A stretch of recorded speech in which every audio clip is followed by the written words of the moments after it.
They say some moments carve themselves into your bones. I learned that the day my wife, Harper, laughed at me across a cold, echoing courtroom. I'm Reed, 40 years old. Not the man you'd notice in a crowd, not flashy, not loud. Just steady. I built my life on discipline and promises, two things my wife apparently thought were jokes. Harper used to call me her anchor. She said I kept her grounded when everything else spun out of control. I believed her. I believed in us, until I realized she had been reaching for other hands while pretending to hold mine. The signs were there. Always are, aren't they?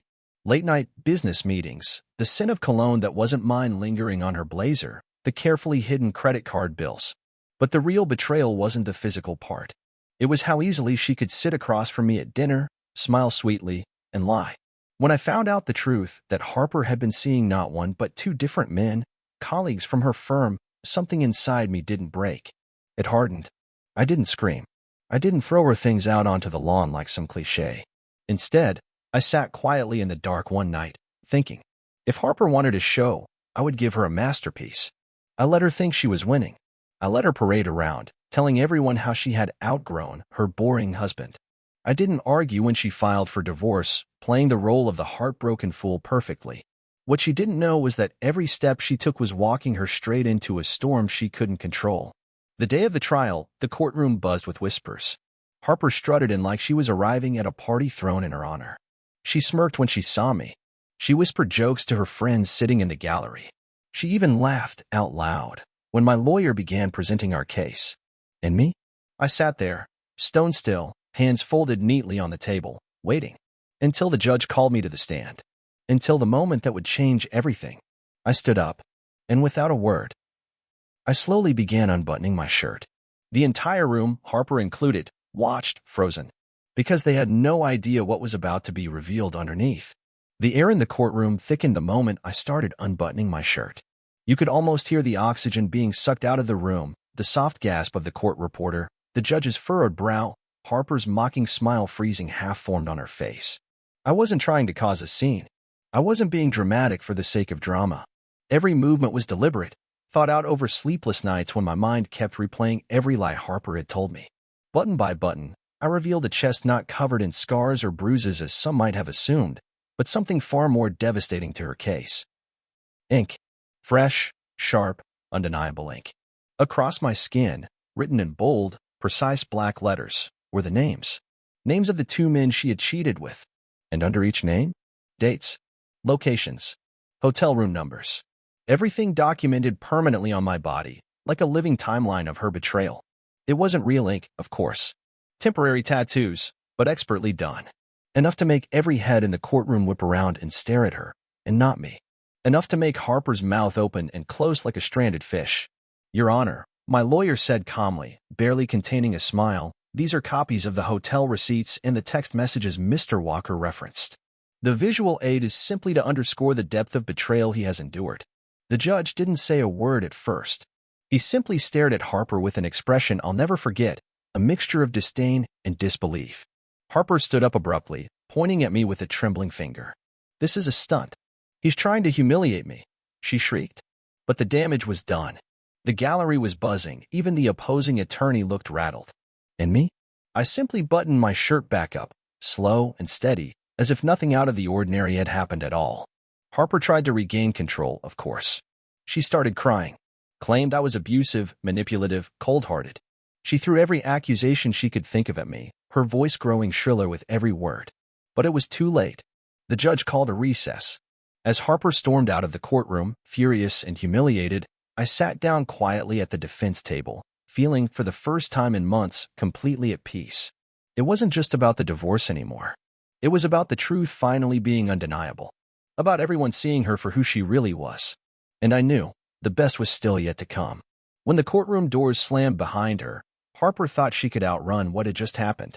But betrayal has a way of following you, clinging to you, no matter how fast you move. I sat there, watching her retreating back, knowing the real fallout hadn't even started yet. The courthouse was buzzing. Not just strangers gossiping, but reporters, acquaintances, even people Harper used to charm effortlessly. She'd always believed appearances could save her. That as long as she smiled wide enough, acted polished enough, she could control the story. but there are some truths too loud to spin. That afternoon, before the second session began, I received a text from an unknown number. "You were right about her. I'm sorry for helping her lie." Attached was a video, a shaky recording, filmed in what looked like a hotel room. Harper and one of her affair partners, not just together, but laughing about me. About how easy it was to fool me. About how boring and pathetic I must have been not to notice sooner. I didn't feel anger when I watched it. No, I felt release. There's a kind of peace that comes when you finally stop hoping someone will change and start accepting exactly who they are. I sent the video straight to my attorney. Not because I wanted revenge, but because Harper had been demanding an outrageous settlement. She wanted half of everything I owned, despite the fact that she was the one who destroyed the marriage. When the trial resumed, Harper sauntered back into the room with Derek by her side. The man she once swore was just a friend. They looked smug, self-satisfied, until my attorney stood up and calmly requested to submit new evidence for the court's review. The judge agreed. The lights dimmed, and the courtroom watched, in complete, brutal silence, as the video played. Harper's face drained of color within seconds. Derek actually tried to leave halfway through, but the bailiff blocked the door. Every filthy word they said echoed off the polished wood walls, each second hammering the final nails into the coffin of their credibility.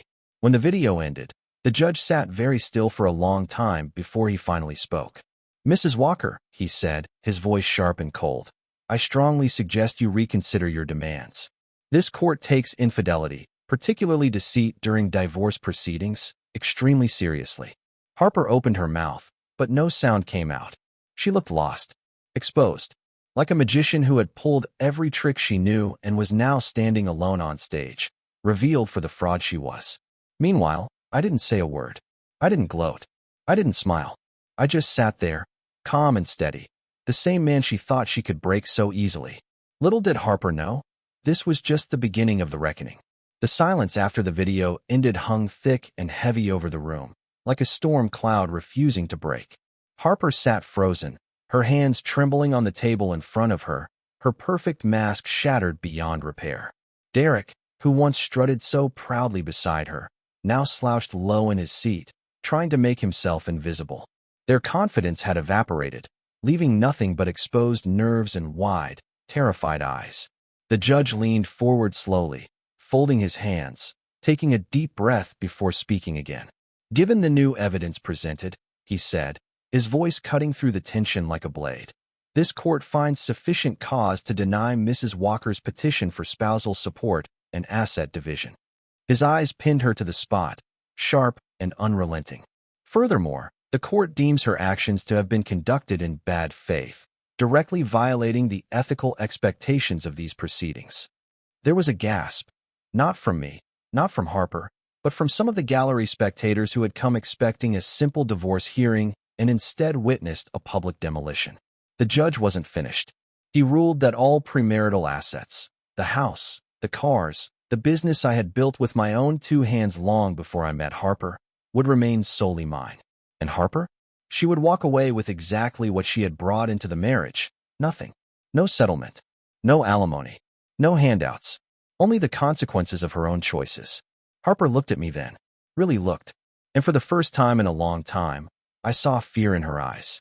Not anger, not arrogance. Pure, hollow fear. Because the safety net she had so carefully counted on was gone. And it had been her own hands that had ripped it apart. The judge banged his gavel once, signaling the session was over, and the bailiff called the next case. People started moving around us, gathering their things, murmuring, but I stayed seated for a few seconds longer, just watching her. She stumbled to her feet, her designer heels clicking awkwardly against the courtroom floor, as if she couldn't quite find her balance. Derek tried to take her arm, but she shrugged him off violently. He muttered something under his breath and walked away without looking back. I stood up slowly, adjusting the cuffs of my shirt, feeling strangely calm. Not victorious, not triumphant, but clean, free. As I walked past Harper, she whispered hoarsely, "You think you've won? This isn't over, Reed." I didn't even glance at her. I just smiled slightly and said, "No, Harper. It's just finally over for you." And then I walked out into the sunshine, breathing in the crisp air like it was the first real breath I'd taken in years. But life wasn't finished surprising me just yet. Because just when I thought the worst was behind me, something happened that none of us, not even Harper, could have predicted. Walking out of that courtroom should have been the end of it. I thought I'd finally closed the door on Harper and everything she had poisoned in my life. For the first time in what felt like forever, the weight was off my shoulders. I should have seen the signs. Should have known that people like Harper don't just accept defeat, they try to rewrite the ending. I spent the next few days rebuilding the pieces she had tried to scatter.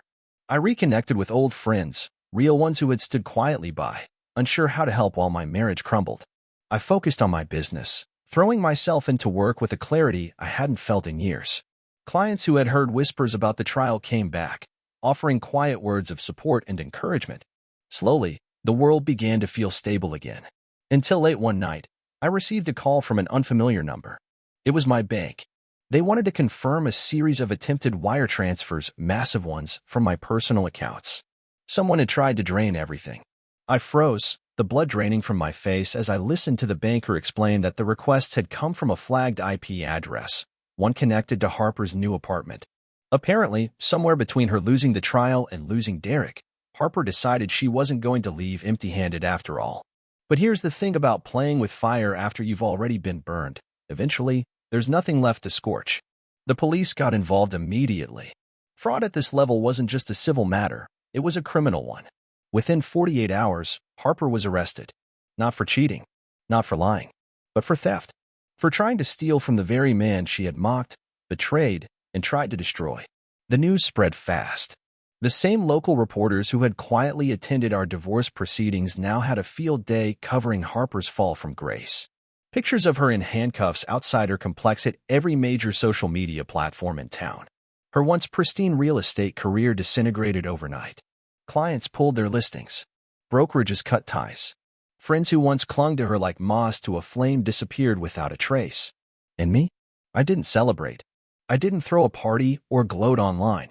I simply went for a run that night, feeling the cool air sting my lungs, feeling alive in a way I hadn't in years. It's strange. For so long, I thought closure would come from seeing Harper punished.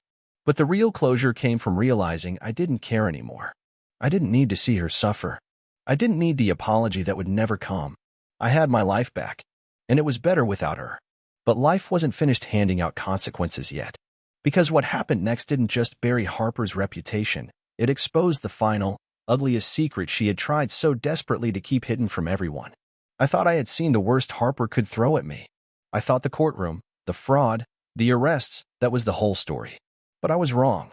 There was still one final thread dangling loose, and when it finally snapped, the fallout was bigger than anything I could have imagined. It started with a letter, not an email, not a text. An actual, hand-delivered letter, brought to my office by a courier wearing a plain gray uniform. At first, I thought it might be legal paperwork connected to Harper's fraud case. But as I tore open the envelope, I realized this wasn't from a lawyer. It was from a woman I didn't know, someone who claimed to have information about Harper's activities during our marriage. She said her name was Melanie, and she used to work with Harper at the real estate agency. According to her, Harper hadn't just been unfaithful with a few men behind my back. No, she had been running a quiet, private arrangement with wealthy clients, offering special services in exchange for business deals and cash bonuses. It was all orchestrated under the table, invisible unless you knew where to look. Harper hadn't just betrayed me emotionally. She had been profiting off the betrayal, turning herself into a commodity while lying to my face every night over dinner.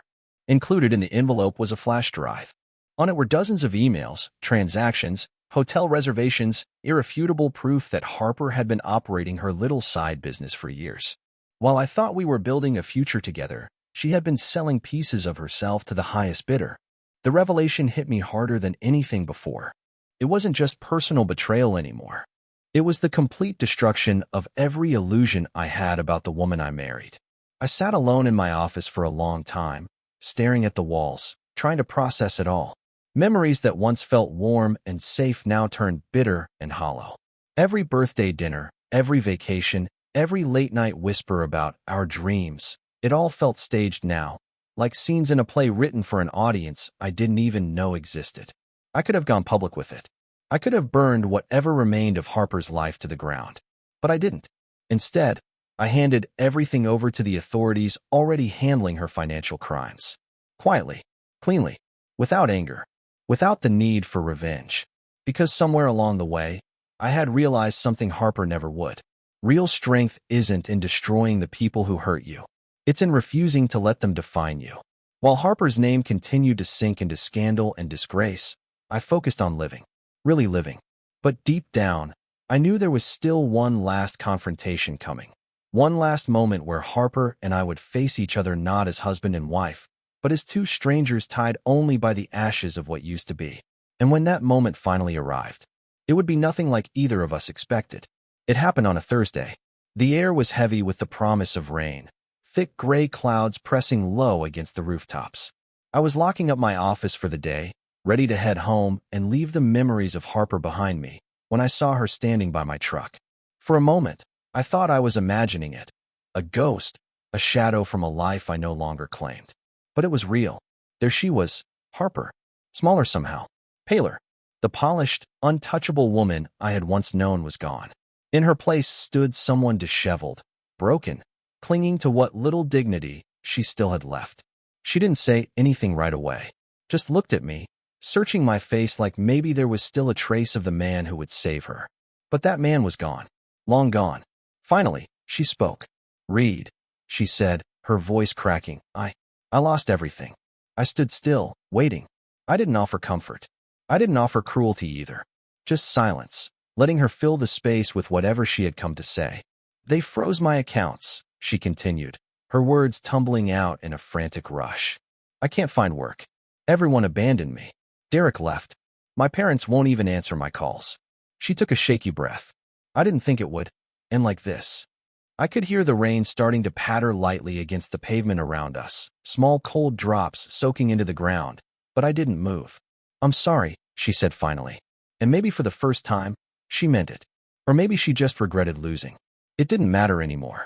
I looked at her then, really looked, not with anger, not with hate, but with a strange, profound sadness.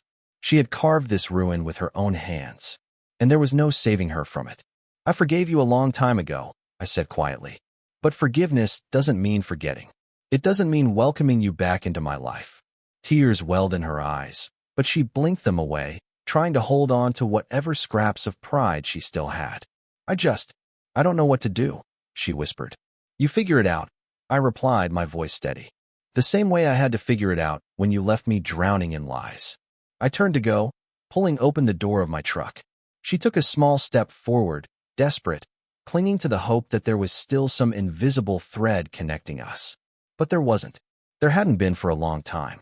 "Goodbye, Harper," I said. Not bitter, not cruel, just final. I got in and drove away, watching her shrink in the rearview mirror until she was nothing more than a smudge against the rain-washed street. And with every mile that passed, I felt lighter. Not because she was gone, but because I had finally reclaimed myself from the wreckage she had left behind. I didn't need revenge. I didn't need her to suffer. All I needed was freedom. And that, at last, was mine. But even as I thought the chapter was closed, one last letter would arrive, carrying an apology I never expected, and a confession that would leave me questioning everything one final time. A few weeks passed after that last encounter. I thought it was over, thought there was nothing left to hear, nothing left to say. Life had settled into a calm rhythm, mornings filled with early runs, days spent growing my business, evenings surrounded by real friends, real laughter, real peace. No more games. No more second-guessing every word, every glance, every promise. And then one morning, there it was. A small envelope in my mailbox, addressed by hand. No return address. I almost threw it out, assuming it was junk. But something made me open it. Inside was a short letter, written in Harper's familiar neat handwriting. It wasn't a plea. It wasn't a last-ditch attempt to pull me back. It was an apology. A real one. She didn't make excuses. She didn't blame me. Instead, she confessed everything. The affairs, the lies, the deals she had made behind my back, the way she had convinced herself she was entitled to more than what we had built together. She wrote that losing everything was the best and worst thing that had ever happened to her, because it forced her to see herself for who she really was. At the end of the letter, she said something I never expected to read. "You deserve better, Reed. You deserve loyalty. You deserve truth. I hope you find a life so beautiful that it makes everything I did seem like a faded shadow. I set the letter down, staring at it for a long time. And then I smiled, because I realized that forgiveness wasn't just something I had given to her. It was something I had given to myself. I wasn't angry anymore. I wasn't broken anymore. I wasn't defined by what had happened to me. I was free. In the months that followed, everything only got better. My business grew beyond anything I had dreamed. I found new friends, deeper friendships than I ever had during my marriage. And eventually, when I least expected it, I met someone. Someone real. Someone kind. Her name is Eliza. We met at a local community event. Nothing glamorous, nothing dramatic.